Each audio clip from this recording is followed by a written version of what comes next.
Hello beauties. நான் உங்க currency. இன்னைக்கு நம்ம எங்க வந்திருக்கோம்னா, அன்பு வழி தெய்வமான ஐயா வைகுண்டர் அவதரிச்ச பதிக்கு தான் வந்திருக்கோம். இந்த பதி எங்க அமைஞ்சு இருக்குன்னா, தூத்துக்குடி மாவட்டத்துல உள்ள திருச்செந்தூர் முருகன் கோவில் கடற்கரையில தான் அமைஞ்சிருக்கு. மகாவிஷ்ணுவோட 10வது அவதாரமான ஐயா வைகுண்டர் கலியுகத்துல நடக்கிற கொடுமைகளை அழிச்சு தர்ம யுகத்தை நிலைநாட்ட இந்த பூமியில அவதரிச்சாரு.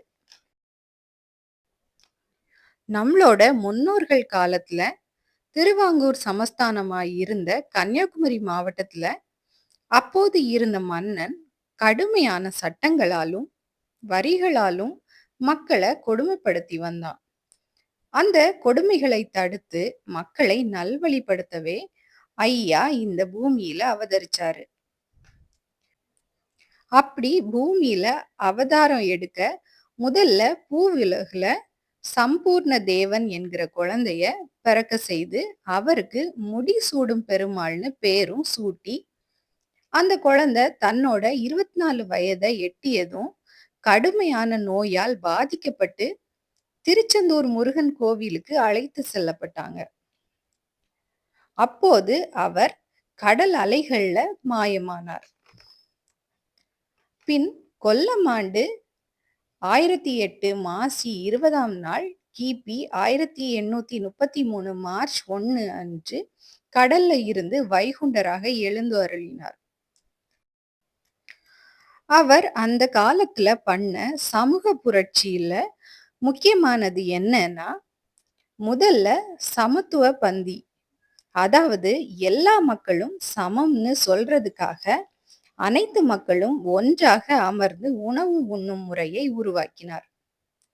இரண்டாவதாக ஆடை அணியும் உரிமை, அதாவது ஒடுக்கப்பட்ட பெண்கள் மேலாடை அணிய அனுமதிக்கப்படாத காலத்துல அதற்கான உரிமைகளை பெற்று தந்தவர் ஐயா வைகுண்டர். மூணாவது தீண்டாமை ஒழிப்பு, அதாவது ஐயா கோயில்ல பணிவிடை செய்யறவங்க சாமி கும்பிட வர ஒவ்வொரு பேருக்கும் அவங்கள தொட்டு நெத்தியில நாமம் போட்டு விடணும். பின்பு மக்கள் ஆன்மீக ரீதியாக ஒன்றுபட 5 பதிகளை நிறுவி அதோட தலைமை வீடமான சாமித்தோப்பு பதியில் 6 ஆண்டுகள் தவம் இருந்தார். ஐயா வைகுண்டர் கடல்ல இருந்து வெளிப்பட்ட நாளான மாசி 20ஆம் தேதி ஐயா வழி பக்தர்களால ஐயா வைகுண்ட அவதார தினமாக கொண்டாடப்படுகிறது. இதெல்லாம் போக ஐயாவோட அருள்மொழிகள் ஏராளம்.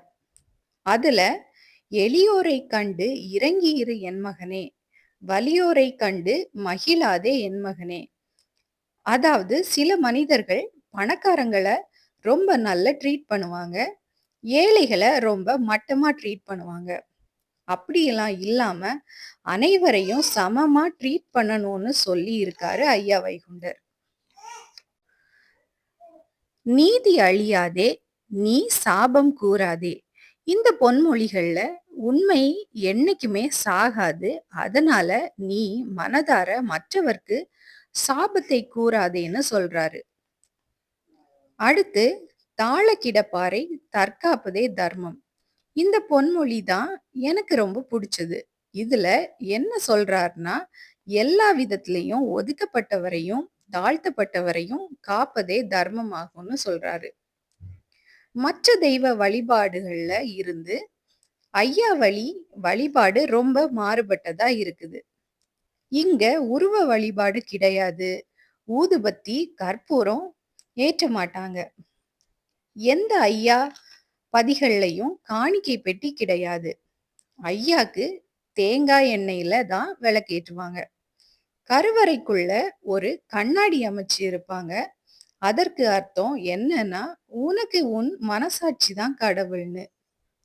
ஒருவன் தன் மனசாட்சிப்படி நடந்தாலே அவன் இறைவன் அருள் பெற்றவனாதான் இருப்பான்.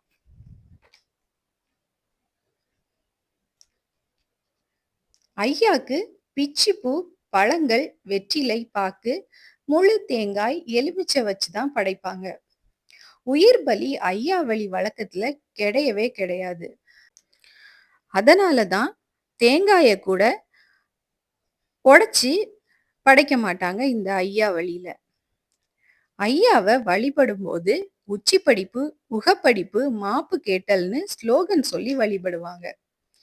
இப்படி அன்பு வழியான ஐயா வழி பத்தி சொல்லணும்னா இன்னைக்கு நாள் பூரா சொல்லிட்டே இருக்கலாம்.